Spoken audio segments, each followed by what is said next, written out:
Glória a Deus. Meus irmãos, é com alegria que eu saúdo a todos com a paz do Senhor. Quantos estão felizes com Jesus, diga amém. Louvado seja Deus. Abram vossas Bíblias no livro do Gênesis, capítulo do número 3, versículo do número 9. Eu vou me fazer uso somente da última parte do versículo 9. E pedindo a bondade e a misericórdia de Deus, nós vamos ministrar sobre este tema. Diz assim: onde estás? Podeis se assentar em nome de Jesus. Onde estás? Essa palavra, confesso para os irmãos, que esta frase ela me chamou a atenção há alguns dias, enquanto eu orava naquele canto ali num culto de quinta-feira. Eu estava em oração e levantei a cabeça e olhei para a igreja e comecei a olhar alguns irmãos e senti falta dos irmãos.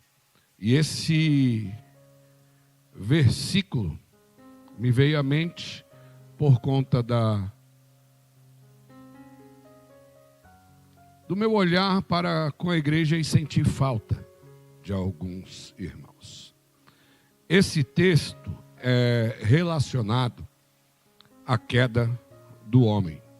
Ele está relacionado o capítulo 3 inteiro está relacionado à queda da natureza do homem, quando o pecado entra na história da humanidade.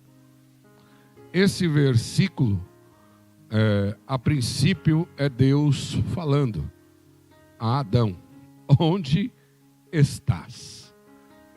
Porém, a grosso modo, parece que nós vemos um Deus, pelo menos bravo com o acontecimento dos fatos. A segunda situação que nós podemos entender é que possivelmente essa pergunta ela está relacionada geograficamente aonde estás, mas também ela pode ser ligada moralmente, religiosamente e espiritualmente. Ela pode ter essas naturezas, essa pergunta. A Bíblia vai contar a história que Deus cria o homem e coloca no jardim do Éden, jardim das delícias, um lugar onde Deus prepara para que o homem vivesse e vivesse bem. É bem verdade que no curso da nossa vida, todo o início é maravilhoso, é bom, é prazeroso. Experimenta você conhecer uma pessoa que tem as mesmas características e afinidades que a sua.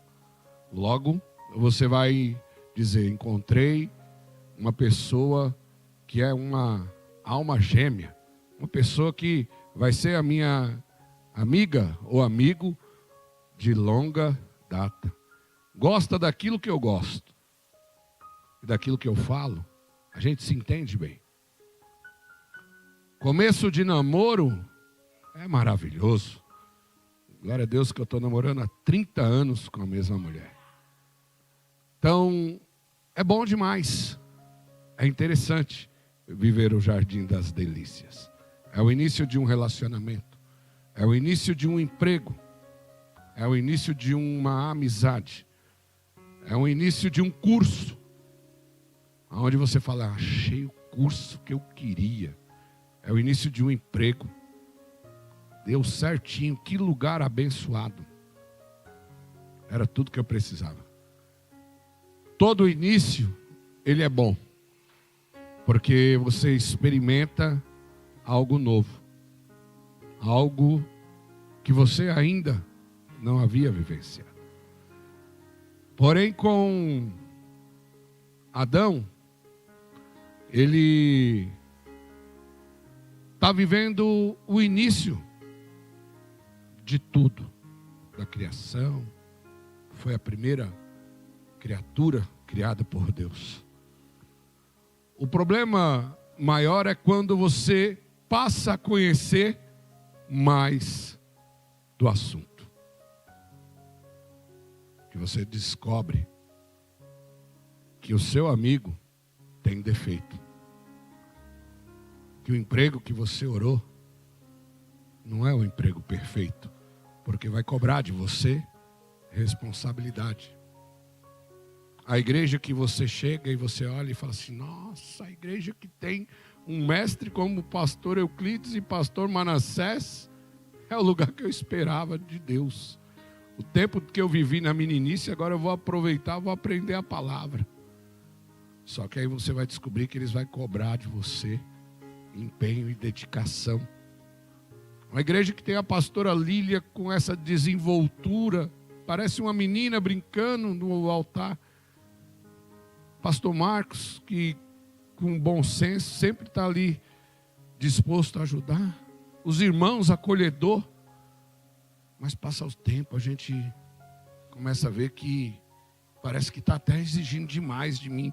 Eu tenho que estar nos cultos, sendo que eu posso estar até online. E esse namoro, que está tendo cobrança. Esse casamento, que tem que ter responsabilidade. Entrega mútua. E dois indivíduos que se decidiram para viver junto. Tem responsabilidade e responsabilidade para que dê certo. Onde estás? Onde você está? Foi essa pergunta, irmão. E você não vai ouvir essa mensagem na internet, não, só se você ouvir eu pregando depois de novo. Porque foi o que o Espírito Santo foi falando comigo ao curso desses dias. Todo início é bom, é perfeito. Mas quando começa as cobranças, o ser humano não está preparado para a cobrança. O emprego já não é o melhor, o pastor já não é o melhor, a igreja já não é a melhor, a comunidade já não é a melhor, o relacionamento já não é a melhor. Não é o jardim da delícia que parecia que era delícia, isso é mais do que um inferno. Não pode ser delícia. Só que muitas vezes a responsabilidade está em mim. Fazer com que seja prazeroso ser o início, o meio e o fim. Jardim da delícia. E as decisões que eu vou tomar daqui para frente vai fazer com que eu permaneça nas delícias que Deus preparou para a minha vida, ou que eu possa ser separado, sair do lugar preparado de Deus para viver as dores do mundo aí fora.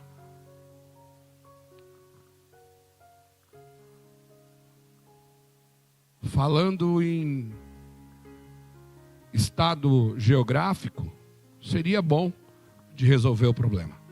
Aonde estás, Adão? Como se Deus não soubesse aonde Adão estava. Como se Deus não soubesse aonde eu estou e que ponto eu estou. Mas e na moralidade das coisas? Aonde estamos como cristão? Na moralidade das coisas.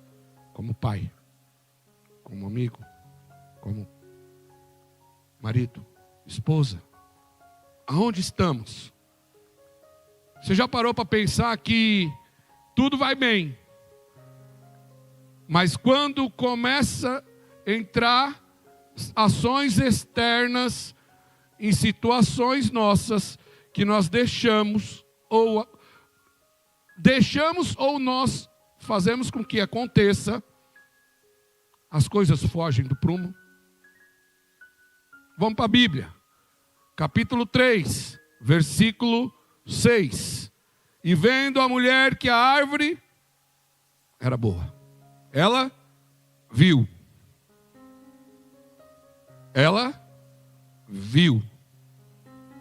Quando nós passamos a observar coisas externas que não faz parte daquilo que é interno, que é fechado para você viver, você começa a sair da moralidade e passar a viver o pecado.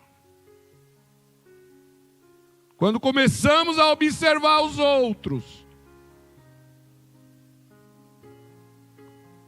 você já parou para pensar que tem um casalzinho bonito, os dois estão ali bonitos, feliz da vida, mas aí um começa a pensar em si e não pensa no casal em si.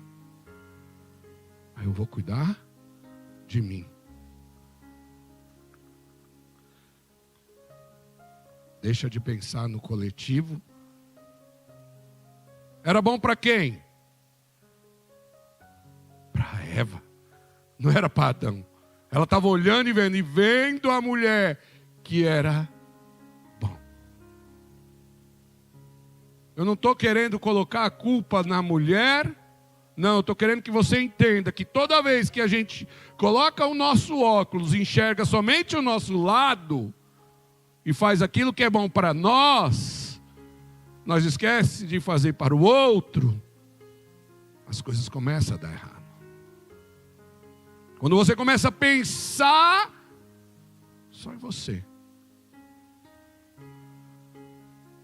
Começa a pensar em você aí, fala assim, eu vou me arrumar porque eu estou vendo que eu estou muito bagunçado. Aí você deixa a sua esposa de lado e não arruma ela não. Logo, irmão, você vai estar flertando com o pecado. Porque você vai ser visto, notado. E a mulher da mesma feita. Começa a se arrumar mais. Começa a ir para a academia. Eu estou falando na moralidade para que você comece a entender aonde eu vou entrar e onde eu vou chegar com você nessa noite. E talvez nós não vai ouvir nem glória a Deus, porque eu estou pregando para mim, se sobrar alguma coisa você come. Se não comer também eu como sozinho, porque Deus falou, foi comigo. O pecado ele entra sorrateiramente nas decisões que nós tomamos sozinho. E que não há glorificação nas nossas vidas, sejam elas físicas ou espirituais. Porque geograficamente é fácil de resolver, estou aqui Deus, pronto, tu sabe. Mas moralmente, aonde que estou vivendo e como estou vivendo diante de Deus, diante da minha família, diante da sociedade e diante da igreja. Qual é os passos, aonde eu estou, aonde Deus está me enxergando nessa situação. Irmão, você pode até enganar eu, irmão, que eu sou tonto e bobinho, mas de Deus a gente não engana. Deus ele sonda até o seu coração, ele sabe quando você está querendo que seja glorificado Deus ou você seja glorificado nas suas ações.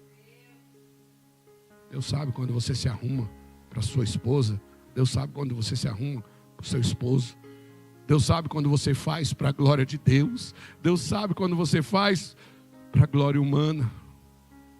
E aí, que é onde nós estamos moralmente na história. Ela viu que era bom e agradável. O problema de tudo, irmão, é o olhar. É o olhar, como nós temos olhado as coisas. E o mais importante de tudo ainda é que nós, diante dessa situação, se nós não resolvermos, não vai valer de nada, irmão. Estarmos presentes no culto, sem glorificação a Deus. Ela olhou e se agradou. Ela olhou e quis. ela olhou e incentivou o Adão. As nossas escolhas, além de nos levar a situações que podem nos levar para uma perdição eterna, nós ainda pode levar outras pessoas. Quantas pessoas têm vivido o barco me levar na sua vida sentimental? Aí não vai um, vai dois. Quantas pessoas têm vivido o barco me levar na sua vida espiritual? Aí não vai um, vai centenas, irmão. Como assim, pastor? Você sabia, irmão, que é? Eu vou só colocar um pouquinho de problema no assunto para que a gente possa ter responsabilidade naquilo que nós somos perante a sociedade. Nós somos rodeados de uma grande nuvem de testemunhas. E tem cristão que é crente por causa da pastora Cida. Tem cristão que é crente por causa da Pati. Tem cristão que é crente por causa do pastor Euclides. Tem cristão que não é crente por causa do pastor Marcos. Olha a responsabilidade, irmão, que eu carrego sobre as minhas vidas, sobre os meus ombros. E não adianta, irmão, você querer ser 007, eu só sou crente aqui na igreja, lá fora eu não sou, isso, aquilo, não adianta. Vai ter que chegar um momento e você tem que se assumir, entendeu? Não existe trans evangélico, não existe ou você é ou não é, ou você é do reino ou você não é do reino. Não adianta, não tem meio reino. Ou a pessoa vai ser crente por você, ou ela vai ser desviada por você o resto da vida. E onde você está? Onde você está nessa história? Geograficamente você está bem, você está sentado aí. Quem está pelas redes sociais está bem, está em casa. Mas moralmente na história.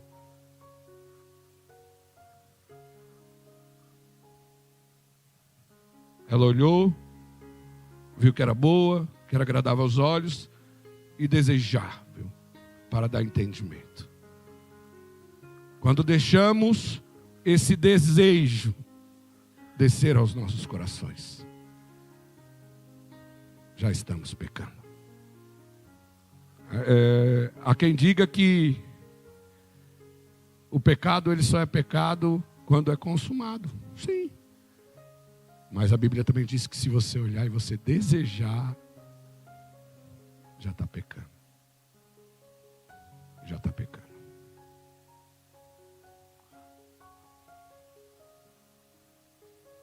Moralmente, muitas vezes, nós não queremos assumir essa responsabilidade. Versículo 7 diz que abriu os olhos de ambos e perceberam que eles estavam nus. Eles pecaram. Eva viu que era bom para ela, não para o reino, não para o esposo, mas era bom para ela. Induziu depois ao esposo, o esposo vai, peca. Aí no versículo 7, os dois descobrem que estão distantes. E quiseram coser folhas para que tapasse a sua nudez diante de Deus. Abriu-se os olhos, quiseram figueiras e fizeram cintas para si, a ponto de tentar esconder. Se nós não entender, irmão, que o pecado é o nosso maior adversário, e se nós não lutarmos contra ele, a ponto de nós vencermos ele em Jesus Cristo, não adianta nós taparmos. Não adianta a gente esconder. Não vai ter jeito, não tem jeito, irmão. Com Jesus não vai ter jeito. Ou a gente luta contra esse desejo, ou a gente luta contra esse pecado que quer nos tirar da presença de Deus, ou a gente vai perder. aquilo que nós ganhamos em Cristo Jesus. Moralmente, o ser humano ele é difícil de assumir as suas responsabilidades. Poucas pessoas, irmão.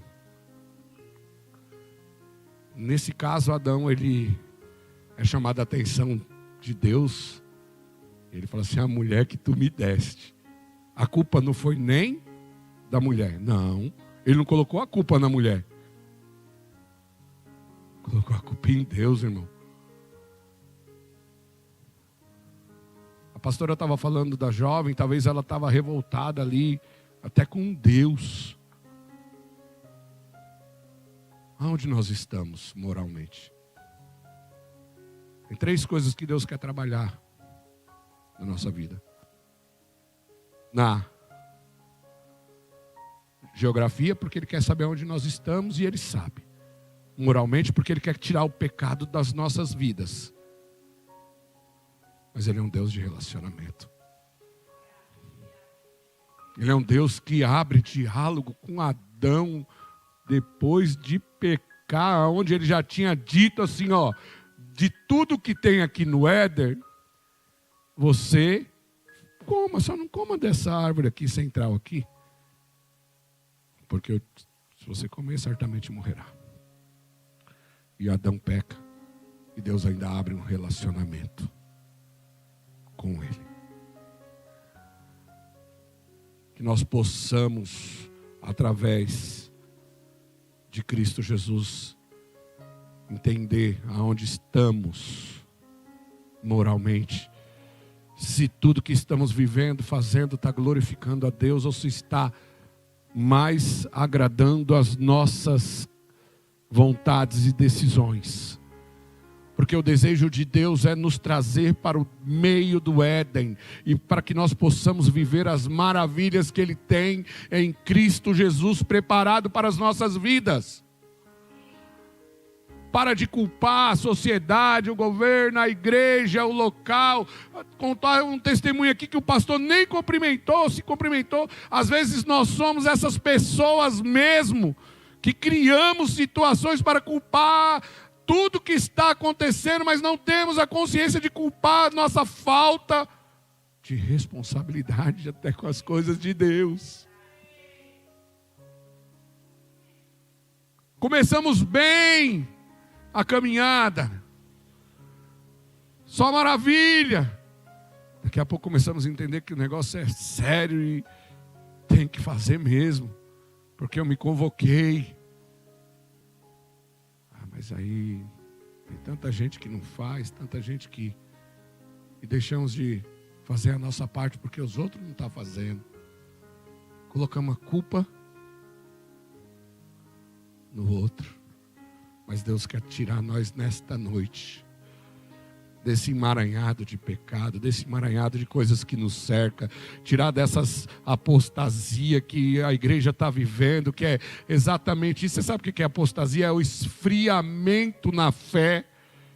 Porque penso eu, pastor, a Bíblia não diz, mas penso eu que Adão, quando ele recebe a incumbência de nomear os animais, trabalhar, ser o obreiro da casa de Deus, estava ali cheio de alegria fazendo.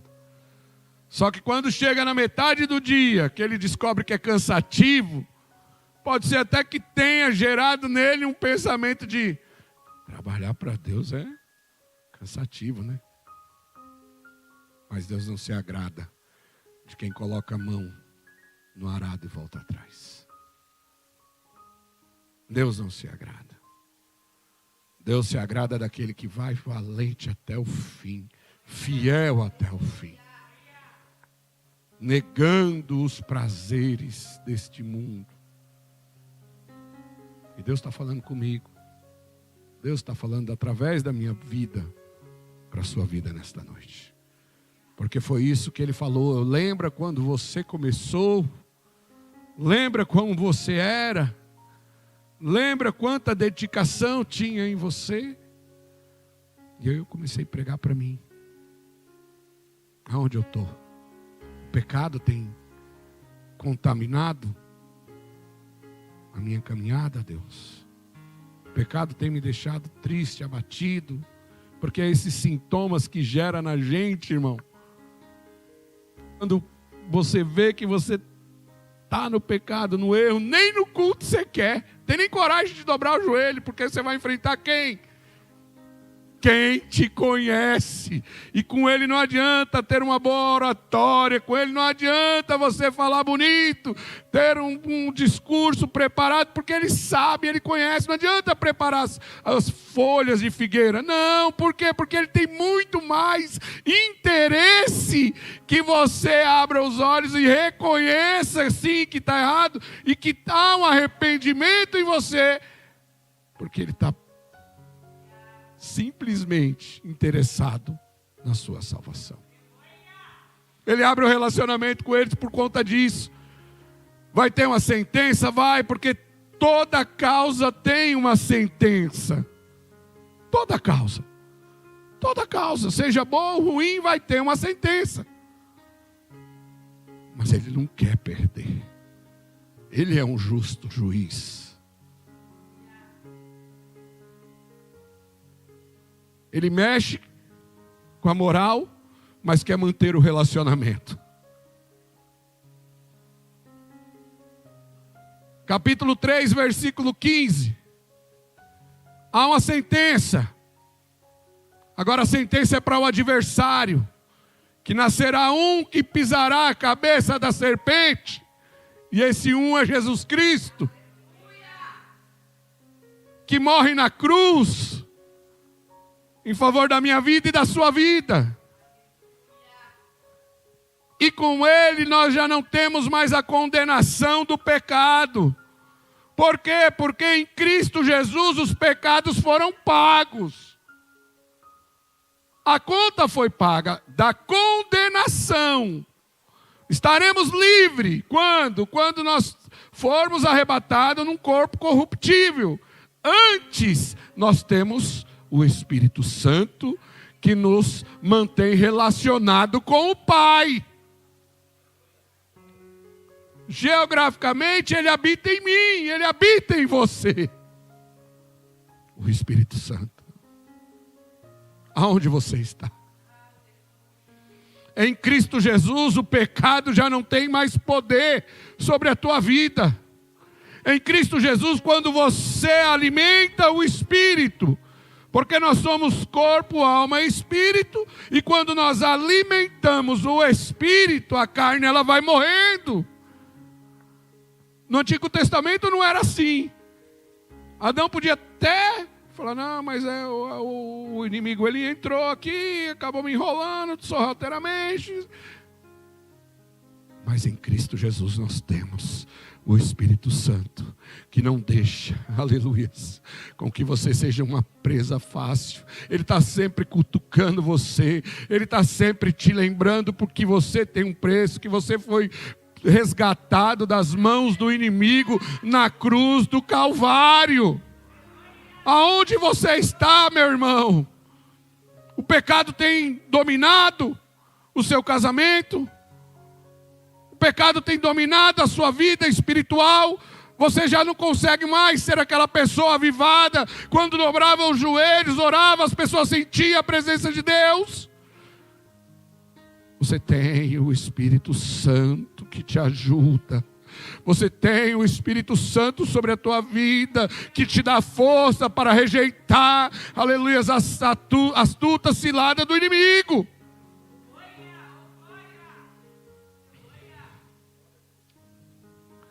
E na cruz do Calvário, aleluia, todos os pecados foram pagos. O que ele precisa para que essa chancela esteja decretada é somente uma pessoa que seja arrependida de tudo que viveu antes de ter Cristo em sua vida, antes de conhecer o Cristo em sua vida. Porque uma vez que nós conhecemos, irmão, não dá para nós viver flertando e falando que tu sabes que a carne é fraca. como se o pecado fosse uma vitamina saudável.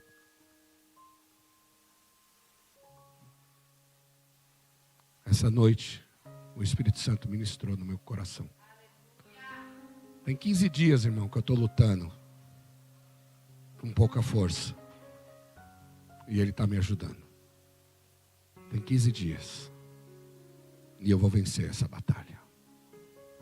Você vai vencer essa batalha. Experimenta mudar a rotina.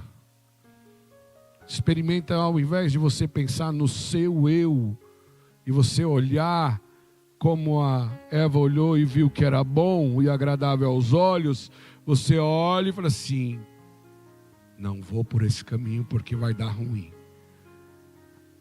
Mas eu vou fazer dessa forma e vai ser bom, porque eu quero viver as maravilhas de Deus.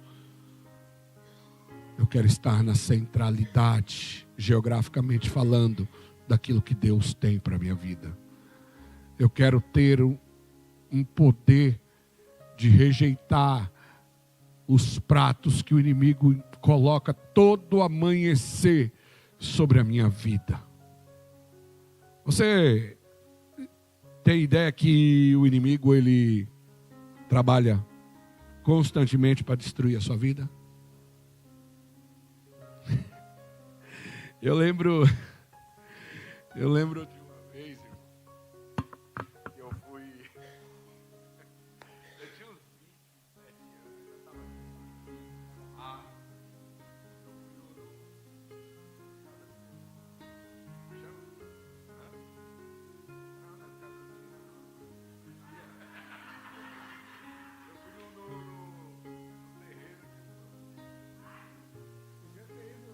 Olha só como o inimigo, até o inimigo é malandro. Aí ele chegou em mim lá, o inimigo usando a capirota, falou assim: ó, você tem que fazer um trabalho aí porque seu casamento tá em risco. Você é um cara bonitão, você é um cara bonitão, as mulheres ficam de olho em você. 27 anos, irmão. Por aí. Quem que não tá olhando, irmão? Agora vai com 50 anos, irmão. Só tem um lugar que vamos chamar de gastoso. Não é dinheiro ainda. O inimigo, irmão, ele sempre vai flertar você nas suas dificuldades. Vigia. Vigia. Ele está interessado em destruir a sua vida. Ele está interessado em destruir o seu relacionamento com o Pai. Ele está interessado em destruir o seu casamento. Ele está interessado que a sua alma seja entregue ao inimigo. Aonde você está? Ele quer ter um relacionamento com você no jardim das delícias. Ele quer ter um relacionamento com você como ele teve com Adão, que ele descia toda tarde para falar com Adão. A Bíblia diz que na virada do dia ele ia falar com Adão, irmão. E em Cristo Jesus, através do Espírito Santo, toda oração que você faz, meu irmão, é como se ele descesse, encostasse em você. A Bíblia diz, não é eu, olha só. Quando você for orar, entre no teu quarto, dobre os seus joelhos, e o teu Pai que te vê, ele não ouve, ele te vê. Ele te vê em secreto. Ele quer ter esse relacionamento com você avivado. Um relacionamento onde você vai falar com Ele, Ele vai te encher, Ele vai te dar direção, Ele vai te dar um olhar clínico que você vai enxergar o inimigo. Enxergar, querendo destruir aquilo que você tem de precioso. Mas que você saiba que em tudo você tem responsabilidade a ser cumprida. Não olhe somente com os seus olhos. O pecado, ele é agradável. Não brinque com o pecado. Mas mantenha uma vida de relacionamento com o Pai. Toma posse dessa palavra. Eu preguei para mim nessa noite. Sabe quando a pastora Raquel fez o prato principal para os convidados dela, pastora? Foi para mim. Foi uma mensagem do pastor Euclides. Eu comentei com o pastor Euclides. Eu falei, pastor, eu estou com uma palavra que ela está queimando, mas ela está ardendo em mim. E eu tive que tomar algumas decisões na minha vida para que eu pudesse falar para você nessa noite. E o inimigo não pudesse colocar o dedo na minha cara e falar assim, você está errado. Eu tive que tomar algumas decisões. Tome decisões que te aproximam de Deus. Tome decisões onde você está. Começa a enxergar qual é a distância que você está do Pai. Geograficamente, moralmente e no relacionamento. Eu agradeço a minha oportunidade. Em nome de Jesus.